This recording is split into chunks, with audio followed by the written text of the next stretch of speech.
Waalaikumsalam warahmatullahi wabarakatuh. Selamat siang pendengar pecinta 102.5 Madani FM Solution Radio. Kembali saya Mas Sore hadir sama Anda di program siar Bincang Sehat bersama dengan Rumah Sakit Aisyah di edisi siar hari ini di hari Kamis lembar kalender yang ke-9 Januari 2025. Kebersamaan kita hingga tuntas nanti satu interval ke depan pukul 14 hingga 15 waktu Indonesia Barat. Ada layanan fasilitas yang kami sediakan seperti biasa tentu di 082339947707 ataupun juga Anda bisa simak di radio streaming radiomade.online ya, maupun juga di YouTube dan Instagramnya. Tetap di 102.5 Madani FM Solution Radio. Sudah hadir narasumber kita dari Rumah Sakit Aisyah, Bapak Dr. Ades Karimul Barid Sofwan. Nah, beliau ini adalah Kepala Sub Bidang Dakwah Rumah Sakit Aisyah. Saya sapa dulu, Assalamualaikum Pak Barid. Ya. Waalaikumsalam warahmatullahi wabarakatuh, Mas Kumar. Ya, alhamdulillah kali ini bisa menyapa insan madani semuanya di program siar bincang-bincang sehat bersama dengan Rumah Sakit Aisyah. Nah, kita akan mengambil tema tentang klinik keluarga sakinah, solusi masalah keluarga gitu Pak ya. Nah, tema yang diusung Pak Barid ini adalah, sekali lagi saya ingatkan, merupakan Kepala Sub Bidang Dakwah Rumah Sakit Aisyah. Nah, mungkin sebelum kita banyak berbicara tentang klinik keluarga sakinah Pak, kira-kira bagaimana ya dakwah dapat berperan di lingkungan rumah sakit khususnya dalam mendukung pasien dan tenaga kesehatan secara spiritual, seperti apa Pak ya? Mungkin bisa dijelaskan ini. Oh ya, sebelumnya kami ucapkan Assalamualaikum warahmatullahi wabarakatuh. Ya, terima kasih Bung Boma. Ya. Kami dari Rumah Sakit Aisyah Bojonegoro, tentu di sini kami akan berbagi pengalaman. Kebetulan kaitannya dengan ya keluarga sakinah yang hubungannya dengan kesehatan, karena tadi keluarga sakinah ditinjau dari mungkin aspek kesehatan hubungannya dengan bincang sehat begitu, Mitra Madani yang dimuliakan Allah. Ya baik, kaitannya dengan itu memang dambaan dari semua orang yang menggapai rumah tangga itu, para insan madani yang berada di mana saja. Ini tentunya begini Bung Bambang ya. Orang yang ingin menggapai rumah tangga tentu bahagia dunia akhirat, mulai dari akad nikah sampai ya nanti dibawa ke akhirat. Nah, tentu ini mungkin harapan dari semua orang dan kita semua mempunyai harapan seperti itu. Cuman kadang-kadang di tengah perjalanan ya, karena hiruk pikuk yang namanya rumah tangga itu tidak antara satu dengan yang pihak kedua, antara laki-laki dan perempuan tentu punya pikiran yang tidak sama, benar.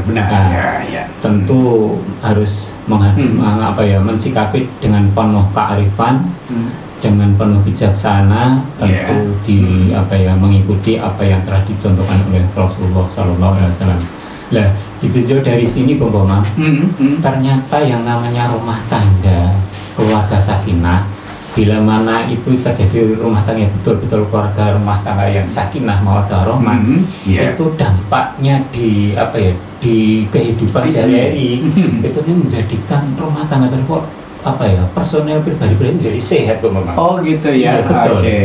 Lah ternyata ada bila mana ini dalam satu rumah tangga itu mungkin antara satu dengan antara suami dan istri itu ada sesuatu yang tidak fair, mungkin tidak jujur, ada sesuatu yang dirahasiakan yang menjadikan mungkin salah satu pihak itu kecewa, itu ternyata menjadikan sakit. Nah, betul itu. Iya, ada terjadi perselingkuhan itu ya. Betul, dan itu memang terjadi pasien di Rumah Sakit Aisyah karena memang ada kasus seperti itu. Kemudian setelah kita selaku dari dakwah itu diberitahu, konsultasi, ternyata memang betul. Jadi karena memang di satu sisi dicek menurut medis itu baik dan sehat, tapi kenyataan di lapangan sakit tuh. Itu makanya yang menjadi latar belakang berdirinya klinik keluarga sakinah. Jadi maka berangkat dari situ, ternyata memang Rumah Sakit Aisyah itu memandang perlu di sini ada semacam konsultasi keluarga sakinah, konsultasi masalah keluarga, konsultasi masalah pranikah, konsultasi masalah pendidikan anak, sehingga di Rumah Sakit Aisyah sekarang itu dibuka klinik keluarga sakinah, Bu Gembong. Jadi itu ceritanya seperti itu, karena memang ada seperti itu. Nah kira-kira kalau boleh tahu nih Pak Barit ya, apa visi dan misi dari program klinik keluarga sakinah ini ya? Visi misinya seperti apa ini ya? Visi misinya yang jelas ingin menjadikan keluarga-keluarga yang muslim tentu di sini adalah keluarga yang benar-benar bahagia dunia dan akhirat. Jadi dunianya juga sukses, akhiratnya juga sukses. Karena dunia sukses tentu di sini menjadikan keluarga yang sehat, baik sehat jasmani maupun sehat rohani. Kalau itu ditunjang, kalau sehat jasmani dan rohani yang baik, insya Allah nanti akhiratnya juga akan jadi baik, karena juga taat ibadah yang namanya sehat itu kan nanti yang muncul bukan dalam hal ini adalah saya yang baik ya itu nanti. Tapi kalau sifatnya nanti yang menjadikan keluarga yang tidak baik, mungkin tidak bisa menerima keberadaan salah satu, menjadikan sakit hati, nanti saya yang tidak baik nanti akan muncul dan menjadikan penyebab besar. Jadi itu sehingga di sana nanti mengharapkan yang namanya kesehatan itu kesehatan yang benar-benar sehat yang paripurna, jasmani rohani. Jadi tidak hanya sehat jasmani, tapi harapannya Rumah Sakit Muhammadiyah itu orangnya itu secara jasmani itu sehat, rohaninya jadi hidup dunia sehat, rohaninya besok akhirnya juga sehat. Akhirnya di situ ada semacam pembinaan, ada sentuhan dakwah, sehingga di sana diingatkan masyarakat kalau sakit karena itu dapat semacam cobaan yang tidak enak, tentu sabar, tapi juga diingatkan tentu walaupun sakit terus barangkali bebas untuk tidak ibadah pada Allah. Jadi di rumah sakit itu diingatkan tetap wajib ibadah. Nah itu harapannya ya sehat rohani dan jasmani gitu, termasuk juga keluarga pasien. Iya betul. Makanya di sana ada sarana masjid ya. Masjid atau musola? Masjid ya, Pak? Iya masjid. Pak, kalau boleh tahu kira-kira bagaimana ya peran Rumah Sakit Aisyah dalam mendukung kehidupan keluarga yang harmonis melalui program klinik keluarga sakinah ya Pak? Jadi peran Rumah Sakit Aisyah mendukung keluarga yang harmonis ini, Bung Komang, sehingga itu yang langkah pertama dibuka klinik itu. Oh gitu ya? Jadi harapannya dengan dibuka klinik itu akan membantu sebagian kecil, Bung Komang. Barangkali ada keluarga-keluarga yang menginginkan solusi rumah tangganya itu perlu dikonsultasikan di klinik klinik Sakinah Rumah Sakit Aisyah, mungkin siap. Atau mungkin ini kan bisa membuka semacam wacana, ternyata di klinik kaitannya dengan keluarga sini di rumah sakit ada.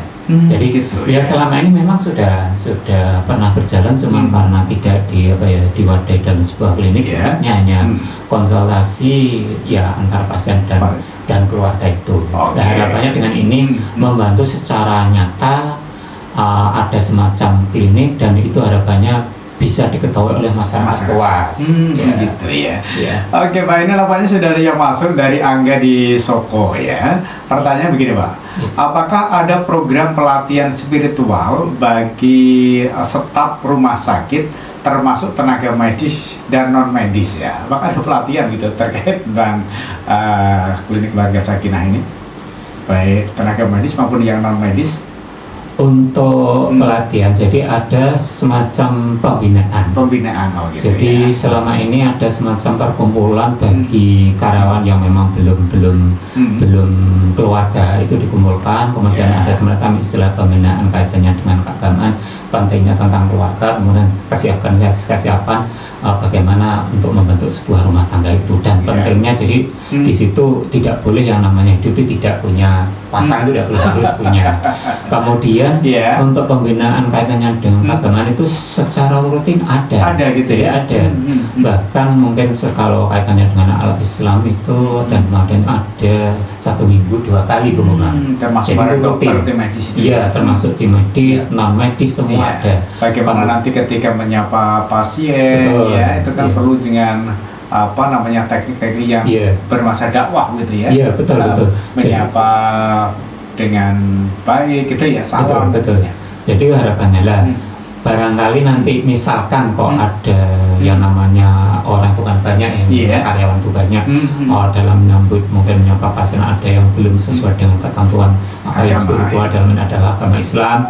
Barangkali itu lupa dan perlu ya memang kita secara terus-menerus kontinu kita ingatkan bahwa yang namanya kerja itu kan bagian dari memberikan layanan yang terbaik kepada pasien. Di samping memberikan layanan termasuk mendoakan siapa saja yang datang ke rumah sakit Aisyah. Jadi minimal kalau itu medis atau non medis yang termasuk mendoakan dari pasien yang berobat ke rumah sakit Aisyah adalah pertama tentu membaca bismillah sebelum melakukan tindakan apapun. Itu memang yang dilakukan. Nah, secara khusus lagi mungkin ada petugas khusus dari setiap katakanlah sekali dalam perawat inap itu petugas penyuluh kerohanian itu mendoakan, jadi memberikan motivasi kaitannya dengan pasien dan keluarga, juga mendoakan pasien supaya apa yang diderita dari penyakit itu supaya lekas diangkat oleh Allah dan diberikan kesembuhan secara total. Begitu. Baik. Ya. Terima kasih. Saya lanjut ini untuk pertanyaannya masih dari Angga di Soko. Apa saja tantangan yang dihadapi dalam menjalankan dakwah di lingkungan rumah sakit dan bagaimana solusinya? Apakah ketika Bapak menjalankan dakwah ya lewat klinik keluarga Sakinah itu, apakah ada tantangan begitu Pak ya? Ya, terima kasih Pak Angga ya.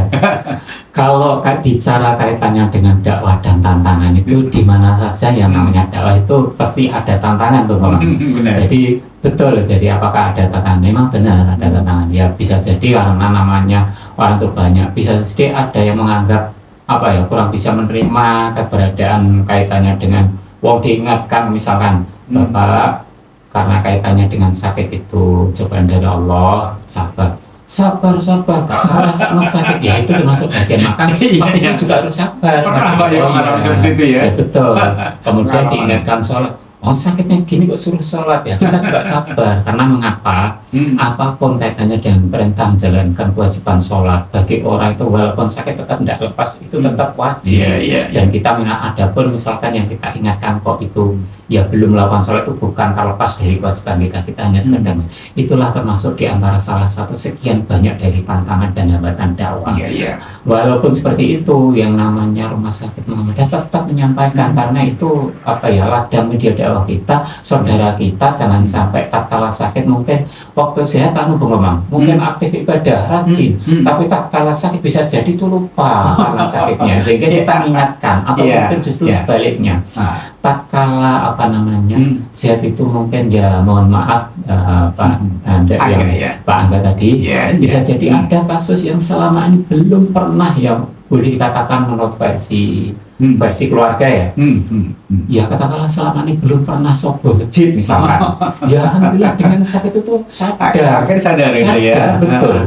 Itu bukan berarti kita kan hanya sebagai wasilah, itu diantara mungkin ya tidak semuanya. Jadi ya misalkan ada hambatan dan rantangan ya kita sabar, tetap kita bersikukuh untuk selalu itu adalah misi kita, namanya dakwah ya. Apapun yang terjadi itu kita sampaikan secara terus menerus mungkin ya. Ingat sifatnya hanya mengingatkan urusan dipakai urusan dia kan bukan urusan kita. Kita hanya menyampaikan jadi Pak Angga gitu. Baik Pak, kalau boleh tahu kan mungkin itu yang disampaikan adalah untuk pasien yang muslim. Lalu bagaimana kalau ada pasien non muslim Pak ya? Apakah di rumah sakit Aisyah juga ada bagian-bagian yang menyampaikan tentang keagamaan yang non muslim Pak? Oh iya betul. Jadi terima kasih Bung Komang. Karena kita di rumah sakit Aisyah ini adalah memberikan layanan untuk pasien yang non muslim, memang kita juga fasilitasi misalkan membutuhkan semacam pembinaan rohani, kita tentu punya semacam kerjasama ya. Sekarang ini MOU dengan FKUB, Forum Kerukunan Antar Umat Beragama. Jadi kita juga akhirnya kita dari situ mungkin kalau ada keluarga dari non muslim itu minta semacam bimbingan rohani, tentu kita telepon kepada pihak pastor yang sudah kita punya MOU itu. Ya memang pernah terjadi tapi tidak semuanya, karena beberapa pasien ada yang minta. Jadi tetap kita fasilitasi sesuai dengan agama mereka. Tapi bagi kita fokus kita memang khusus yang muslim, karena di data yang namanya pasien itu ada kan yang namanya Alhamdulillah. Bagi yang muslim itu kita ingatkan, kita motivasi tentang sabar. Tapi motivasi tentang kesehatan itu sama, baik muslim maupun non muslim kita fasilitasi, kita motivasi untuk tetap apa ya termasuk positif, punya pikiran positif itu. Ya kalau muslim pikiran positif, kalau di kita yang Islam kan husnudzon kepada Allah. Kalau non muslim ya kita harus punya semacam pikiran positif. Pikiran positif itu apa? Pikiran positif kita sehat. Semangat karena punya pikiran positif sehat. Tapi harus makan, harus begini-begininya. Baik. Ya itu ya. Oke, luar biasa. Dan ini saya lanjutkan dari pertanyaan Mas Angga tadi atau Pak Angga untuk yang ketiga, Pak ya. Bagaimana harapan dan rencana bidang dakwah Rumah Sakit Aisyah untuk memberikan kontribusi lebih besar kepada masyarakat ya? Harapan dan rencana bidang dakwah di Rumah Sakit Aisyah ke depannya seperti apa ya, Pak? Ya, terima kasih Bung Mamang dan terima kasih kepada Pak Angga yang telah bertanya kaitannya dengan harapan. Harapan ke depan katanya dengan dakwah di Rumah Sakit Aisyah itu memang kalau langkah awal, jadi langkah yang prioritas adalah sarana untuk dakwah siapapun yang berkunjung ke Rumah Sakit Aisyah. Kemudian langkah selanjutnya para mungkin pegawai Rumah Sakit itu harapannya juga menjadi para juru-juru dakwah di lingkungan masing-masing. Jadi harapannya karena di situ setiap sepekan dikasih semacam kajian-kajian keagamaan yang 2 kali itu, harapannya setelah itu dipraktekkan dalam kehidupan sehari-hari, setelah itu untuk disampaikan kepada kerabat ataupun tetangga. Karena gimana kalau memang itu mampu, memang sesuai dengan kemampuan. Syukur nanti kalau sudah berarti di situ semacam punya media lahan untuk dakwah. Harapannya dimotivasi kalau bisa sampai punya mendirikan musola atau masjid atau semacam memberikan semacam perkumpulan antar kelompok. Dan alhamdulillah ini sudah ada dari teman-teman itu. Barangkali yang belum punya semacam ini Pak, persentasenya memang baru kecil karena memang itu berat ya. Jadi ada yang sudah mampu musola ataupun masjid, yang belum itu ada semacam bikin kelompok pengajian gitu ya, kelompok kajian. Jadi itu Bang. Walaupun itu sifatnya masih taraf kecil atau hanya baca tahsin dan itu tahsin Al-Quran itu. Oke, pertanyaan yang terakhir ini dari Pak Angga dari di Soko ya, pendengar yang ada di Soko. Apa pesan yang ingin disampaikan kepada masyarakat tentang pentingnya keseimbangan antara kesehatan fisik dan spiritual? Antara fisik dan spiritual harus seimbang begitu, Balen ya. Terima kasih Pak Angga, ini pertanyaan yang sangat bagus sekali. Memang yang namanya hidup. Jadi konsep di apa yang disampaikan Rasulullah itu kan kalau engkau ingin bahagia dunia, maka harus kita ketahui tentang ilmu dunia. Jadi kalau ingin bahagia akhirat juga harus diketahui tentang ilmu akhirat. Kalau keduanya juga harus digapai. Harapannya memang kaitannya dengan kesehatan dan kesehatan bahagia dunia tadi. Harapannya memang kita atau Rumah Sakit Aisyah itu mengharapkan bahwa seluruh masyarakat dalam hidup dunia itu harus sehat.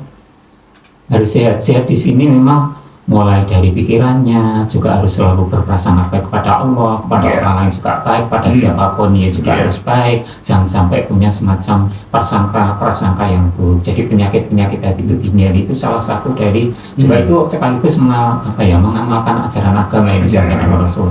Dan ini kalau itu diterapkan ternyata itu membawa dampak yang positif bagi kesehatan manusia. Jadi rata-rata itu seperti itu Bung Muhammad. Jadi orang-orang yang punya penyakit hati mungkin tidak senang, yang benci berlebihan, itu ternyata membawa penyakit bagi orang tersebut. Ini kalau dilihat dari spiritual kan itu juga akan merugikan, ternyata itu juga penyakit hati Jadi bagi orang yang ibadah, artinya beribadah pada Allah dengan baik, itu ternyata menjadikan orang yang ibadah yang baik pada Allah itu menjadikan hidupnya itu sehat. Jadi di antaranya itu memang dari sisi yang sering membicarakan tentang kaitannya dengan prasangka baik, itu ada Dr. Agus juga itu dari Surabaya itu sering bicara tentang itu. Menurut beliau itu katakanlah misalkan orang yang punya pikiran baik, termasuk ahli ibadah itu sel apa ya endorfinnya itu muncul. Dan kalau yang tidak baik itu yang katakan yang sel apa kortisolnya itu muncul, yaitu menjadikan berbagai macam penyakit. Jadi tentu Pak Angga, jadi kita mengharapkan kita memang apa ya di dunia itu baik. Ya sukses menjadi orang yang baik. Jangan lupa akhiratnya juga sukses. Harus sukses. Betul. Jadi akhirat kan apa? Karena hidup itu tidak hanya dunia saja. Dari sinilah maka rumah sakit Aisyah itu kalau selama ini memang yang digarap adalah orang sakit harapannya menjadi sehat. Langkah selanjutnya dengan membuka semacam klinik keluarga sehat harapannya sehat di akhirat juga. Sehat akhirat bahagia. Artinya ya jangan sampai di sana itu rugi.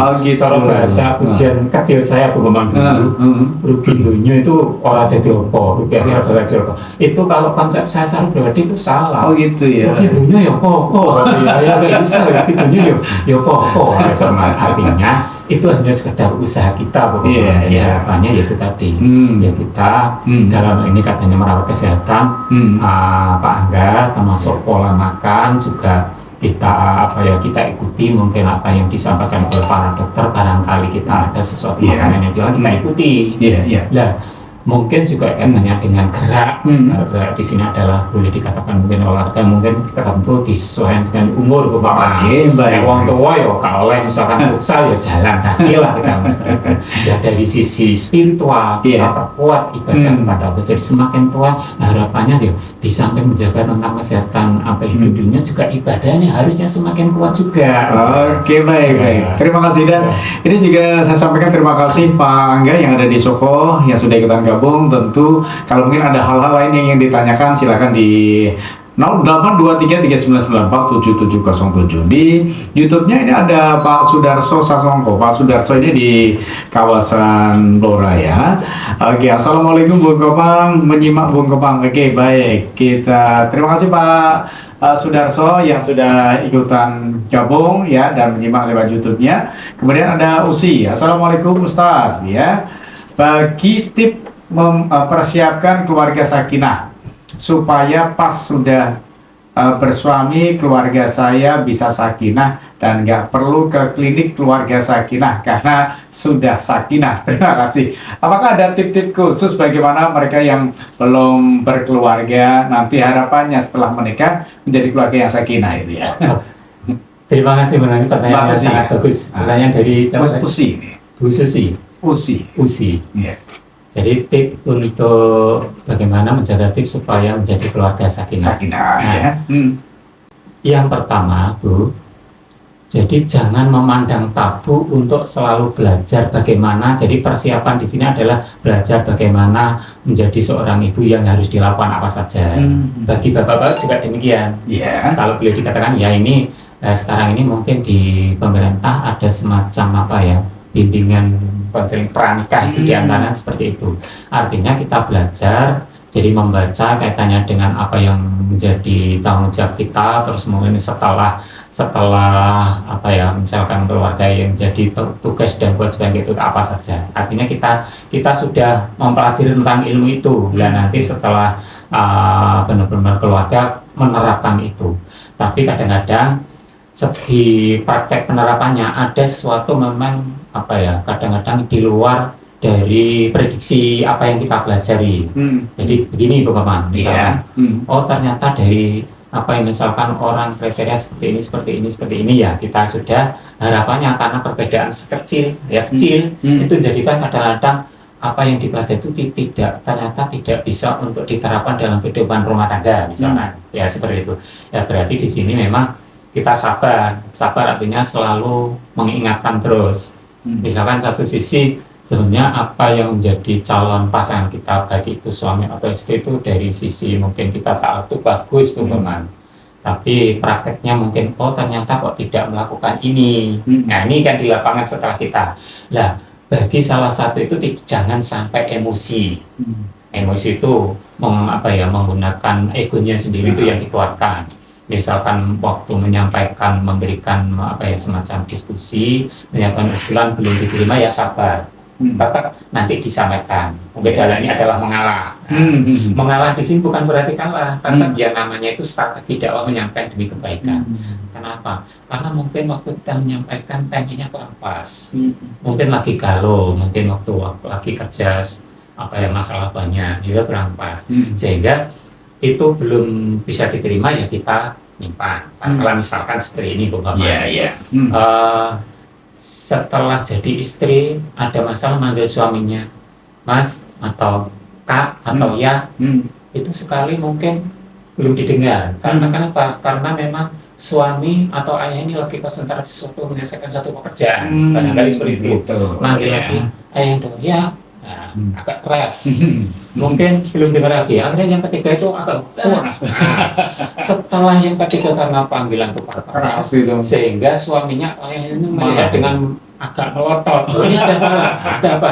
Ini yang namanya kita harus belajar. Kenapa? Karena memang bisa jadi konsentrasi seorang ayah itu full fokus satu kerjaan, sementara kita yang si ibu ini manggil tidak dengar. Ya harus sabar. Di situ memang itu yang di lapangan seperti kadang-kadang. Maka penting sekali untuk belajar agama itu, untuk belajar kaitannya dengan akhlak, belajar kaitannya dengan memahami karakter seorang, yaitu di agama ada. Nah, ini jangan dianggap itu tabu memang masalah. Jadi tetap kita baca, tidak apa-apa. Kita baca dalam rangka untuk persiapan menggambar. Insya Allah kalau itu sudah dibaca tanpa itu betul apa yang disampaikan tadi, tidak perlu kita datang. Ya datang itu karena memang ya belum bisa mengatasi masalah. Nah, kenapa? Bisa jadi sama-sama egonya itu lagi tinggi semua. Kadang-kadang seperti itu jadi makanya itu dan salah satu itu selesai masalah. Makanya klinik keluarga sakinah solusi masalah keluarga. Betul.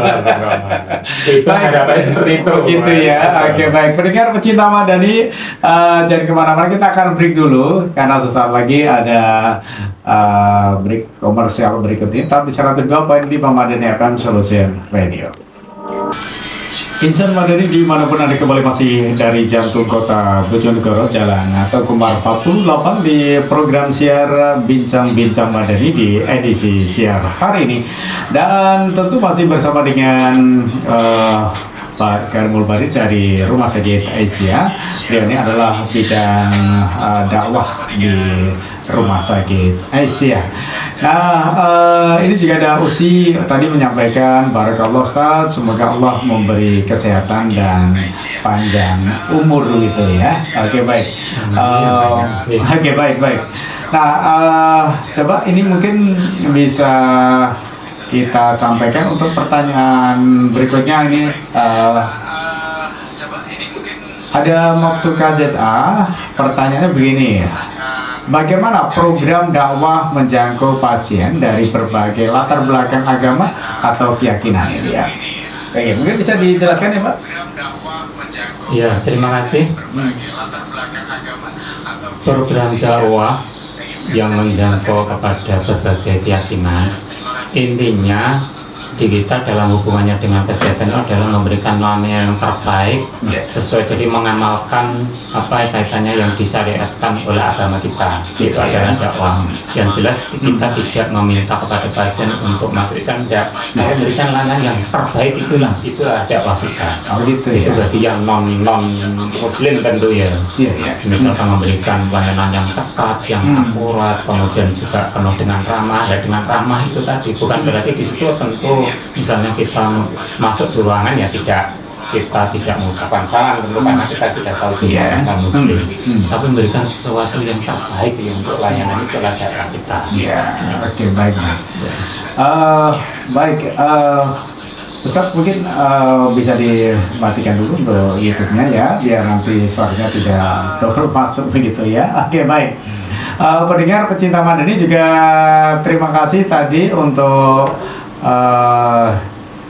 waktu KZA. Untuk pertanyaan kedua ini, apakah Rumah Sakit Aisyah memiliki program dakwah khusus ya selama bulan Ramadan atau hari besar Islam gitu ya? Apakah di saat bulan Ramadan ada dakwah khusus ya yang dilakukan oleh Rumah Sakit Aisyah itu ya? Terima kasih. Tadi kita sudah menyampaikan kaitannya dengan dakwah secara umum, baik internal kaitannya dengan karyawan dan siapapun yang berkunjung ke Rumah Sakit Aisyah. Khusus tentang kaitannya dengan dakwah di bulan Ramadan itu memang ada. Jadi ada juga kita bagi dua kategori Bung Komang. Jadi kalau intern ini juga pemantapan kajian-kajian khusus karena memanfaatkan peluang Ramadan itu harapannya adalah menjadikan karyawan itu di bulan suci itu penuh mendapatkan kebarukan, juga dapat memanfaatkan di bulan itu juga memperdalam kaitannya dengan agama yang lebih. Itu ada kajian-kajian khusus bagi karyawan. Kemudian yang keluar dakwah yang di bulan Ramadan itu keluar kalau dalam tatanan ke internal rumah sakit adalah memberikan takjil kepada pengunjung di Rumah Sakit Aisyah. Itu juga kita sediakan takjil, kemudian di masjid juga kemudian juga memperbanyak katanya dengan memberikan santunan kepada anak yatim dan fakir miskin. Terus kemudian di akhir mungkin ya menjelang yang akhir satu bulan pertengahan Ramadan pengumuman, kita juga memotivasi supaya yang namanya pendidikan kemudian dakwah Islam yang sifatnya meluas kabupaten betul-betul lebih semarak lagi. Kita mensupport dalam hal ini dari rumah sakit mensupport memberikan semacam kado Ramadan khusus guru-guru ngaji yang ada TPS Bojonegoro, termasuk diantaranya adalah memberikan santunan kepada pengasuh-pengasuh panti asuhan. Nah ini karena kita masih terbatas pendanaannya, jadi masih intern di lingkungan termasuk di Muhammadiyah. Tapi kaitan dengan tadi memberikan takjil dan santunan secara umum siapapun yang tentu di sini syaratnya memang ya benar-benar fakir dan miskin Bung Komang. Jadi yang untuk support kaitannya dengan kajian itu karena terbatas dana barisan. Walaupun intern karena itu kabupaten jumlahnya juga lumayan besar. Itu dalam rangka untuk menggerakkan katanya dakwah dalam artian karena mampunya secara lebih luas hanya bulan Ramadan gitu ya. Kalau selain bulan Ramadan mungkin event-event kaitannya dengan mungkin milad rumah sakit itu juga kita memberikan semacam mungkin ya kalau kaitannya dengan pendidikan ya pendidikan tentang remaja, kemudian juga pendidikan itu mensupport kaitannya catering pada guru, itu juga bisa hubungannya dengan milad rumah sakit, itu hubungannya dengan meningkatkan SDM manusia. Ini masih ada pertanyaan yang mungkin perlu jawaban dari Bapak ini. Apa saja program dakwah unggulan yang telah diterapkan di Rumah Sakit Aisyah Bojonegoro? Dakwah unggulannya apa ini ya? Ada dakwah unggulan itu. Dakwah unggulan yang memang selama ini kita kita capai, hasilnya kita tidak selama ini yang sudah kita laksanakan adalah memotivasi. Jadi ini menjadi misalkan ada tentu di sini ada bila mana permintaan dari keluarga. Gitu. Jadi termasuk husnul khotimah. Di situ ada bimbingan, semacam ada keluarga yang minta misalkan ada yang nazar, dari petugas itu ada mengadakan bimbingan. Tentu di sini kalau ada permintaan, kalau enggak nanti kita jangan-jangan keluarga itu merasa tersinggung. Kita sifatnya hanya motivasi, menyuruh kepada salah satu dari anggota keluarga itu tatkala yang pasien memang lagi terminal dan benar-benar menurut hitungan medis itu kemungkinan kecil harapannya pengembang, maka di situ kita arahkan supaya misalkan kok dipanggil sewaktu itu Allah dalam keadaan husnul khotimah, karena memang ini harapan kita semua. Kenapa demikian? Harapannya kalau dari petugas rumah sakit Aisyah itu meningkat seperti itu, harapannya besok tatkala dipanggil Allah ada yang mengingatkan, itu kembali kepada dirinya sendiri. Itu termasuk yang menjadi jadi unggulan, dan itu sudah kita tahu. Kemudian memberikan layanan perawatan jenazah secara Islami, dan alhamdulillah ini sudah juga mungkin yang sangat kita lakukan kemarin itu sangat betul waktu COVID itu. Jadi tetap itu sebelumnya juga sudah artinya betul-betul dalam memberikan pelayanan perawatan jenazah itu disesuaikan apa yang disampaikan oleh Rasulullah SAW, termasuk kemarin waktu COVID itu. Jadi mungkin kalau di COVID itu memang satu-satunya barangkali yang waktu awal Bojonegoro yang di Rumah Sakit Aisyah itu memandikan jenazah tetap tidak di tayang tapi dimandikan pengumuman. Karena memang petugas itu yakin karena sudah pakai APD lengkap dan sudah mungkin menurut perhitungan dari petugas pemulasaran di sana ya sudah safety, sehingga kenapa tidak dimandikan karena memang sudah safety. Dan itu juga yang menjadi kebanggaan bagi keluarga yang waktu itu meninggal. Dan Anda banyak kiriman-kiriman dari Puskesmas yang meminta waktu itu mungkin di yang lain katakanlah desa tidak dimandikan, katakanlah di Tayamumi akhirnya minta dikirim di rumah saya. Itu menjadi unggulan dari kami. Oke, baik, terima kasih. Untuk pertanyaan berikutnya, bagaimana program dakwah menjangkau pasien dari berbagai latar belakang agama atau keyakinan ya? Nah, ini mungkin senada dengan tadi bagaimana untuk menangani kalau ada pasien yang non muslim. Tadi sudah disinggung ya. Dan insya Allah kerjasama dengan FKUB. Iya gitu ya. Oke, baik. Nah, mungkin bisa kita tambah jelaskan lagi karena tadi sebenarnya sudah kita jelaskan bagaimana dakwah dengan non artinya non muslim. Jadi di kita tadi sudah kita sampaikan dakwah itu memberikan layanan terbaik bila kepada siapapun agama apapun. Memberikan yang terbaik itu bagian dakwah dan itu karena mengamalkan dari ajaran agama kita. Kemudian kaitannya dengan keyakinan, misalnya ada semacam bimbingan minta penyuluhan, katanya bimbingan rohani. Tadi kita sudah sampaikan bahwa di kita itu kerjasama FKUB. Jadi MOU dengan FKUB kita fasilitasi sesuai dengan agama mereka sehingga mereka juga merasa nyaman walaupun di rumah saja, tapi diperhatikan dan difasilitasi sesuai dengan agamanya. Itu hak mereka. Misalkan kok kita kan sudah dakwah memberikan yang terbaik itulah inti agama.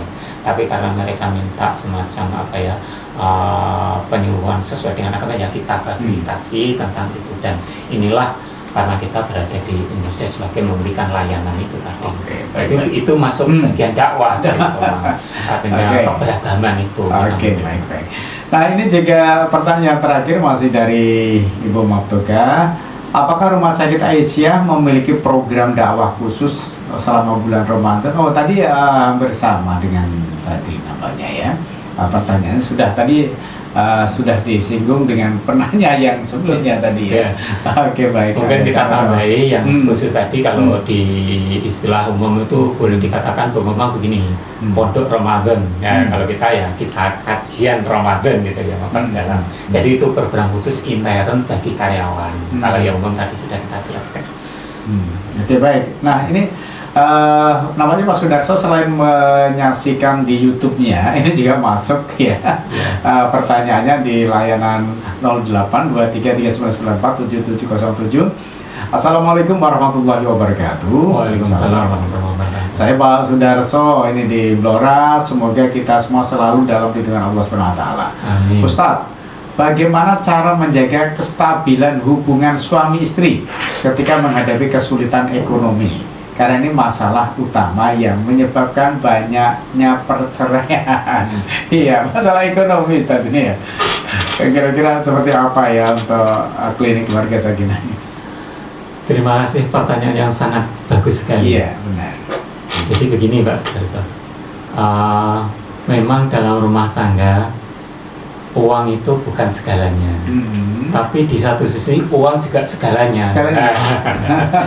Jadi di satu sisi uang segalanya, di sisi lain uang bukan ukuran untuk segalanya. Jadi begini, kaitannya dengan menjaga kestabilan hubungan keluarga yang benar-benar sakinah dan mawaddah warahmah itu tadi. Orang kalau dalam rumah tangga itu bingkai kehidupannya itu dibingkai dengan melaksanakan ibadah pada Allah, tentu akan menerima itu efek samping dari karena menggunakan ibadah tadi. Akan menerima tatkala misalkan suami lagi uang bulan ini susah untuk mencari uang, maka si istri juga menerima.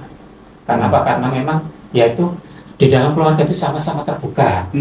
Jadi karena sama-sama terbuka, insya Allah dengan menerima itu sang suami mungkin dimasakkan katakanlah hanya namanya nasi sama sambal teri, yang menerima karena kemudian tidak akan marah karena tahu karena tidak nyala itu insya Allah akan menerima keberadaan dengan lapang dada karena sudah didasari dengan keterbukaan antar kedua belah pihak, antar suami dan istri. Cuman kadang-kadang masalahnya itu bukan masalah kadang-kadang waktu tidak punya uang dan punya uang, Bung Omang. Kadang-kadang keterbukaan antara suami dan istri kadang-kadang kurang, atau mungkin waktu apa ya, dari berkumpul suami dan istri itu komunikasinya agak kurang. Bisa jadi itu akan memicu. Mungkin kurangnya begini. Sekarang itu ada istilah begini, Bung Omang. Ada istilahnya, ada uang istri dan uang suami. Lah ini kan uang istri saya juga ada kok enak istilah uang suami, uang istri gimana? Kenapa? Karena mungkin di antaranya ya tatkala uang itu sudah masuk istri semua, tak mau keluar tidak punya, tidak ya komunikasi kurang, sehingga apa ya, entah sungkan atau apa minta uang pen, sehingga ada semacam menyisihkan uang lah. Dari sini kok ini ada semacam bibit-bibit dalam rumah tangga itu ada kurang keterbukaan. Ini menjadikan kurang baik dalam hubungan. Dalam satu sisi. Nah, kalau ini sama-sama terbuka, insya Allah dikasih. Kenapa demikian? Karena saya sendiri mengalami seperti itu, Bung. Mungkin minta ya, kan pas tidak punya uang, ya tadi itu juga minta istri untuk beli bensin ya. Beliau dikasih 20.000 ya. Karena betul kita belum waktu hari ini tidak punya uang. Nah, insya Allah karena itu terbuka, ya saya pikir tidak masalah. Jadi intinya, pertama, memang tanamkan dalam rumah tangga itu, baik suami atau istri, sabar atas pemberian Allah. Insya Allah karena sabar menerima apa yang diberikan oleh Allah, di situ akan muncul pikiran-pikiran selalu yang bersifat positif, pikiran-pikiran baik, pikiran-pikiran positif, sehingga tidak ada muncul kecemburuan atau pikiran negatif salah satu dari antara suami dan istri, karena memang sudah dibingkai untuk sabar menerima atas pemberian Allah. Dan dari situ karena sabar, nanti tetap akan berusaha. Maka dari pasangan keluarga rumah tangga itu, karena tidak mungkin waktu itu pas lagi kurang, mungkin hanya sedikit, kemudian dibicarakan, ada usaha, maka istri juga akan mendoakan. Dan itu berkahnya ya, nanti dapat sesuatu yang katakanlah dari finansial kecil, barokah di situ. Barokahnya. Kalau tidak, bisa jadi walaupun uang banyak, karena kurang keterbukaan, kurang tidak sabar, ya tidak barokah, ya terjadi tidak sakinah mawaddah warahmah, seperti yang kasus pasien tadi, baru hanya sekedar diinfokan sama teman suami, mau nikah lagi jadi sakit kok. Nah ini kan bukan uang, artinya itu nanti bisa jadi keterbukaan dalam rumah tangga itu kurang. Maka komunikasi itu penting. Kadang-kadang kumpul satu rumah, kadang itu ya tidak komunikasi yang baik, ya bisa jadi itu menjadikan rumah itu malah tidak jadi surga di rumahku, kan begitu, Bapak. Oke, baik. Terima kasih pendengar pecinta Madani yang sudah ikutan gabung, dan tadi masih dari pertanyaan Pak Sudarso untuk yang kedua nih ya. Kapan kita memutuskan bertahan dan kapan kita memutuskan berpisah? Ketika ada masalah keuangan, nah mungkin selalu uring-uringan begitu ya. Kapan kita harus tetap bertahan untuk menjadi pasangan suami istri, dan kapan kita harus berpisah ya? ini berat. Ini pertanyaan yang sangat. Ya, terima kasih Pak Sudarso. Ya namanya akad nikah itu sesuatu yang sakral. Setelah kita akad, tentu kita punya pikiran jangan sampai kita berpisah, karena itu sesuatu yang sakral. Jadi yang memang di dalam akad itu sesuatu yang mulia. Lah, karena kita punya prinsip yang bertahan, maka pola pikir kita jangan sampai punya sedikit pikiran kita berpisah. Karena sedikit punya angan-angan pikiran-pikiran yang tidak baik, itu bagian salah satu masuk kata bagian doa kita, ada pikiran untuk berpisah. Ini nanti akan muncul pikiran-pikiran yang kurang baik. Yaitu tadi kalau dalam agama yang muncul pikiran-pikiran suudzon, tidak terima, mungkin begini. Jadi sekali lagi Pak Sudarso, jangan sampai kita punya pikiran untuk tidak meneruskan atau berpisah, tidak bertahan ya tadi. Gitu, ya. Harus pikiran kita harus bertahan apapun yang kita ada. Sehingga karena pikiran bertahan, sekali lagi yang namanya hidup di dunia itu memang suatu saat yang namanya sebenarnya enak dan tidak enak itu Bu Mama, sama-sama cobaan. Gitu ya. Iya, sama-sama cobaan. Cuman masalahnya di kita di Indonesia, yang namanya cobaan Allah tuh kayaknya cobaan yang tidak enak. Yaitu, padahal sebenarnya yang namanya cobaan itu cobaan kita dapat rezeki banyak juga cobaan, cobaan dikasih sehat juga cobaan, dikasih apa ya pangkat juga cobaan, dikasih tidak enak juga cobaan. Cuma masalahnya tatkala dikasih cobaan oleh Allah Subhanahu wa taala yang enak, tentu kita harus bersyukur. Bersyukur itu macam-macam juga meningkatkan ibadah pada Allah. Mungkin rezeki banyak juga kita mengeluarkan zakat infak, zakat yang wajib itu. Nah, tatkala dikasih cobaan yang tidaknya seperti sakit, seperti misalnya katakanlah ekonomi lagi syarat sabar bertahan, sabar. Jadi tentu di sini tetap kita usaha dan doa tentu. Tapi sabar ini memang ya sabar itu sulit ya, mudah untuk diucapkan, benar. susah untuk dilaksanakan. Lebih lagi nih, sabar gak ngerasa nawar. Nah, itu memang betul. Iya, benar. Begini, memang saya juga pernah mengalami sakit yang parah dan memang saya bisa merasakan ternyata sabar itu kalau saya pikir, oh berarti saya harus menerima, saya harus diuji, harus kuat, diuji sabar lagi ini sama Allah. Karena memang waktu itu pas saya yang sakit itu tuh Mama, menurut kesehatan itu cek semua itu normal tapi sakit. Jadi saya pikiran pada Allah, ya berarti ada sesuatu yang lain. Dan ternyata kita sekarang itu kadang saya sering diskusi pada mungkin ada dokter, karena ada sakit yang di luar non medis gitu. Nah, bisa jadi mungkin ada sesuatu yang lain. Allah. Alhamdulillah. Kita tetap Allah, kita baca ayat Al-Quran.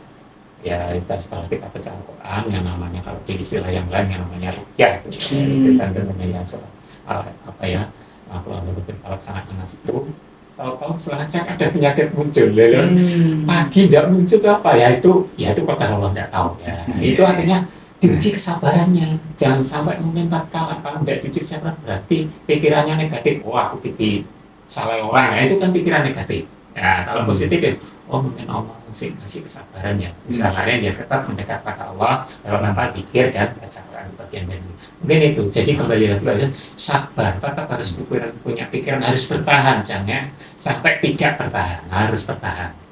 Ini kalau misalnya benar-benar tidak bisa kita sudah sabar menjelaskan tidak ada urusan lain, yaitu baru tentu Pak Saudara yang tahu sendiri kita di lapangan dan di saatnya jangan sampai kita punya pikiran tidak bisa kita pertahankan, harus kita pikiran ya harus kita pertahankan.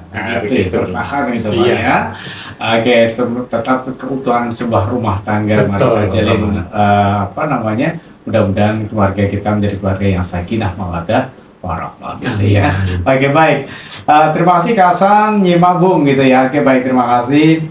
Terima kasih kepada Insan Madani, kalian juga bisa mendengarkan ya di radio streaming ya maupun juga di YouTube-nya mulai jam 5 pagi hingga 10 malam di Madani FM. Nah, Pak Sudarso Sasongko, waduh salah pertanyaan. Semoga tidak menjadi doa. Naudzubillah min dzalik gitu ya.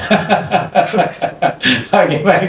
Terima kasih dan luar biasa tadi untuk penanya yang sudah kita gabung. Nah, kalau boleh tahu Pak, kira-kira siapa saja yang menjadi target utama layanan klinik keluarga sakinah di Rumah Sakit Aisyah ini? Target layanan yang pertama tadi yang pertama kaitannya dengan membuat keluarga sakinah. Harapannya dari konsultasi klinik keluarga sakinah itu menjadikan benar-benar keluarga muslim yang sakinah mawaddah warahmah kaitannya dengan dunia sampai akhirat. Kemudian yang kedua memberikan klinik permasalahan keluarga. Karena ya ini yang banyak terjadi di keluarga-keluarga yang kebetulan ada sakit, kadang-kadang menurut dicek itu sehat tapi sakit itu biasa salah satu penyebab di antara sekian banyak penyebab di antaranya ya itu tadi orang ada semacam keterbukaan jadi punya pikiran-pikiran yang selalu seudon kepada pasangan sehingga dari situlah akan muncul yang berlebih itu menjadikan sakit ya, gara-gara sakit hati itulah yang berlebihan akhirnya fisiknya itu juga sakit. Nah, dari sini dengan konsultasi seperti itu harapannya benar-benar keluarga pasien itu menjadi keluarga yang sehat paripurna, sehat jasmani dan rohaninya. Kemudian yang ketiga supaya ini menjadi target yang menjadi keluarga yang sakinah secara menyeluruh ada semacam klinik pembinaan pranikah yang disampaikan tadi harapannya para para insan-insan yang mau menjalin hubungan rumah tangga itu benar-benar tahu kaitannya dengan sebenarnya persiapan sebelum nikah atau apa saja, kemudian persoalan di rumah tangga seperti apa saja, kemudian langkah-langkah trik untuk menghadapi dalam rumah tangga misalnya terjadi kasus itu seperti apa. Harapannya itu juga itu tadi secara lebih luas, tidak hanya generasi-generasi yang sudah keluarga, tapi yang calon-calon pada harapannya kita setelah kita adakan bimbingan itu menjadi benar-benar sakinah. Kemudian yang ketiga, ternyata untuk yang terakhir yang keempat ya, untuk menopang yang namanya keluarga sakinah tidak hanya didorong oleh orang tua bapak dan ibu saja, karena di dalam peran keluarga itu ada yang namanya anak. Maka di sini anak juga mendukung program. Tatkala sekarang ini memang pengembang pendidikan itu yang sangat bagi peran orang-orang tua sekarang agak susah, beda dengan zaman kita kecil dulu. Nah ini memang kita selaku orang tua memang harus paham. Kita juga tidak paham tentang teknologi, artinya kita juga memantau. Tatkala misalkan kita kurang begitu mengetahui tentang penggunaan gadget, katakanlah misalnya YouTube, internet, misalkan WhatsApp atau apa saja, itu kita juga menanyakan komunikasi kepada anak. Iki sampean HP ku kos yang dibuka. Karena dengan kita selalu menanyakan komunikasi, insya Allah anak-anak kita juga nanti akan ada semacam pagar karena kita komunikasi. Biasanya anak lepas dari kurang ada perhatian orang tua. Itu tadi.